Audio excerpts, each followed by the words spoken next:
আগস্টের শুরুতেই কলকাতায় এলপিজি গ্যাস সিলিন্ডারের দাম বেড়ে গিয়েছে।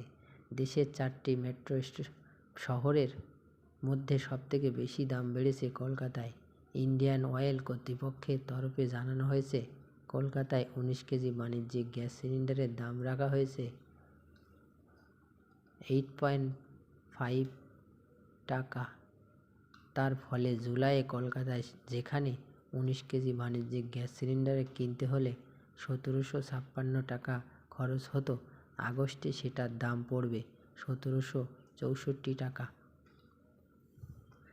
এদিকে দেশের অন্যান্য মেট্রো শহরে 14 কেজি 200 গ্রাম ভর্তুকিহীন রান্নার গ্যাস সিলিন্ডারের দাম পড়ছে দিল্লি, মুম্বাই ও চেন্নাইয়ের প্রতিটি 14 কেজি ভর্তুকিহীন রান্নার গ্যাস সিলিন্ডারের দাম পড়ছে যথাক্রমে 803 টাকা, 802 টাকা, 818 টাকা করে।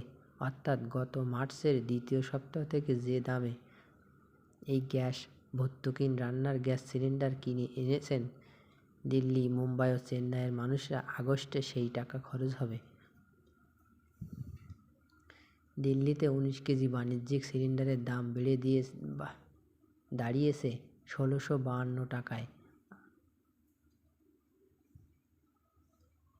এবং বাণিজ্যিক সিলিন্ডারের দাম মুম্বাইয়ে 7 টাকা বেড়ে প্রতিটি 19 কেজি বাণিজ্যিক সিলিন্ডারের দাম 1605 টাকায় ঠেকেছে। চেন্নাই বাণিজ্যিক গ্যাস সিলিন্ডারের দাম বেড়েছে 7.5 টাকা।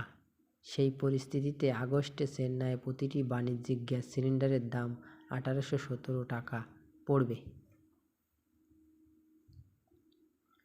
ক্যামেরায় রফিকুজ্জামান, RN নিউজ।